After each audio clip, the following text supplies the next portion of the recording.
E eu vi hoje o senhor conversando com o Eduardo Moreira, e o Eduardo Moreira lhe perguntou se o senhor pretendia tomar alguma medida judicial.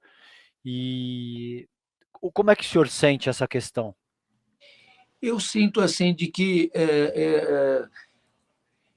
eu olho para esse senhor e sinto assim tristeza e não queria fazer nada de ruim para ele. Ao mesmo tempo, as declarações que ele deu hoje para o Metrópolis é impressionante. Eu fiquei impressionado quando ele disse que tinha tomado remédio para labirintite, depois tinha tomado álcool e que tinha feito tal. Mas aí ele, e com tudo isso, ele ainda diz que ele é uma pessoa de uma família do bem e que a nossa ação na paróquia faz com que as famílias do bem, as famílias de bem, não frequentem mais a nossa comunidade. Família do bem é quem toma remédio de labirintite com álcool. E quem, quando toma remédio de labirintite, mistura com álcool, escreve bilhete ofendendo os outros. E isso que é a família do bem?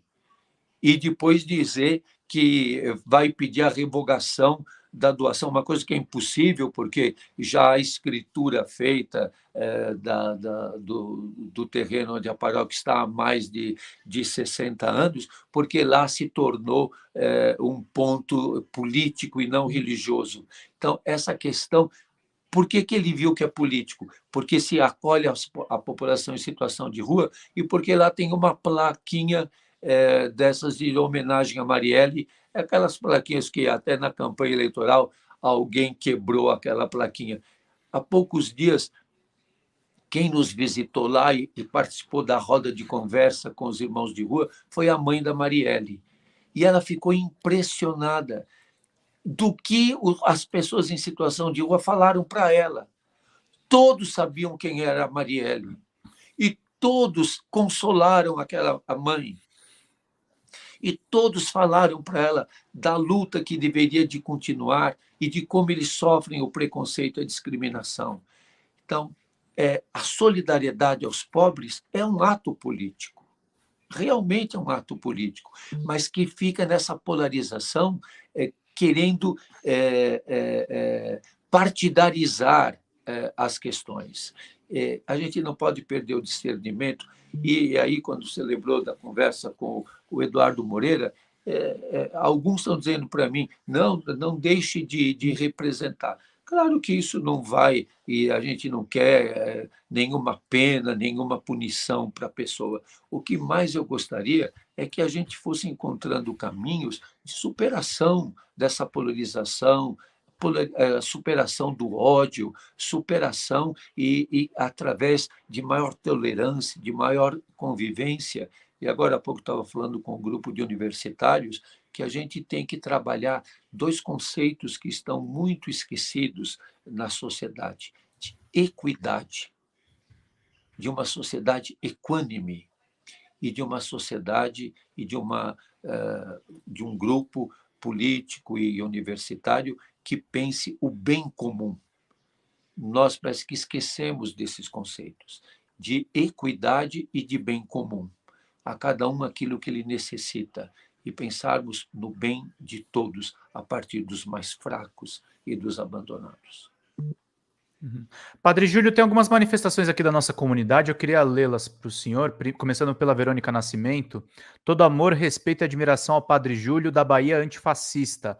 Mãe Bernadette estava em programa de proteção à testemunha e já tinha tido um filho executado.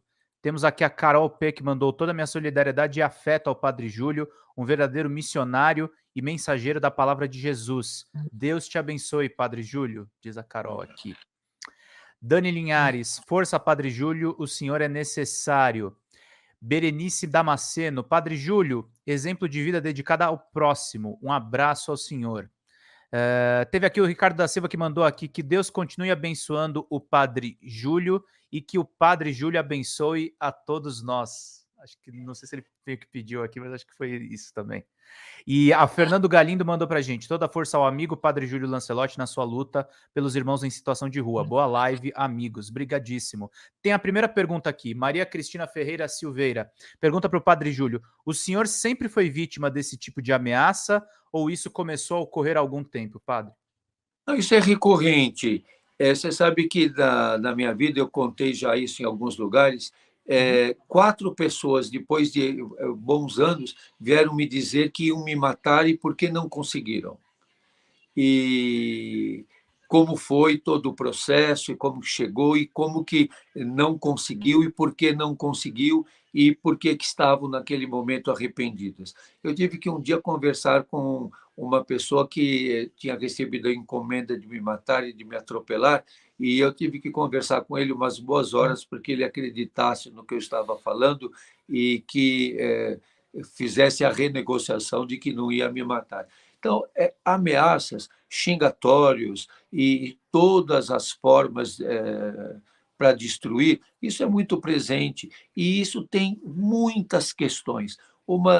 São questões políticas, são questões partidárias, são questões em termos da teologia da libertação, são questões em torno de pastorais, porque eu sempre estive envolvido em pastorais que são consideradas de fronteira, como a pastoral do menor, a pastoral carcerária, a pastoral com pessoas vivendo com HIV e AIDS, a pastoral em situação de rua, a pastoral que sempre teve junto em momentos de rebeliões e tal. E são situações difíceis.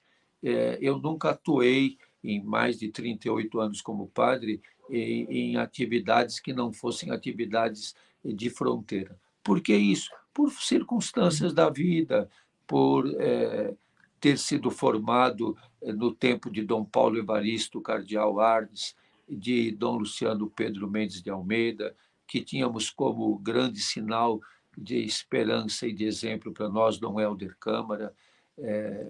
E ontem nós celebramos o aniversário de morte de Dom Helder Câmara, de Dom Luciano e de Dom José Maria Pires. Então, nós tivemos grandes exemplos, um tempo de formação muito denso, muito tenso, e isso marca a vida de todos nós.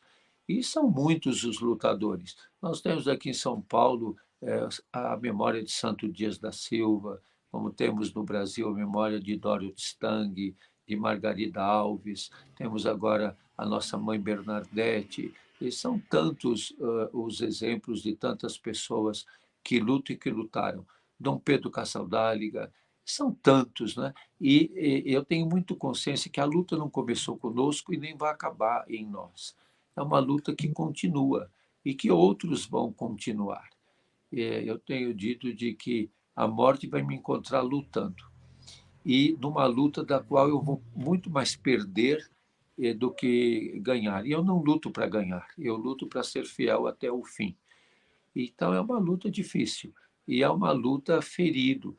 Você sabe que eu já fui atingido muitas vezes, sei que continuarei sendo atingido e a gente tem que lutar mesmo ferido, persistir, perseverar e não ter busca de nenhum triunfalismo, mas de uma luta que a gente não vai desistir.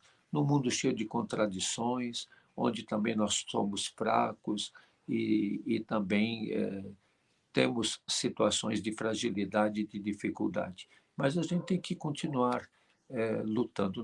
Ninguém de nós é super-homem nem super-mulher, mas temos que ser lutadores sempre.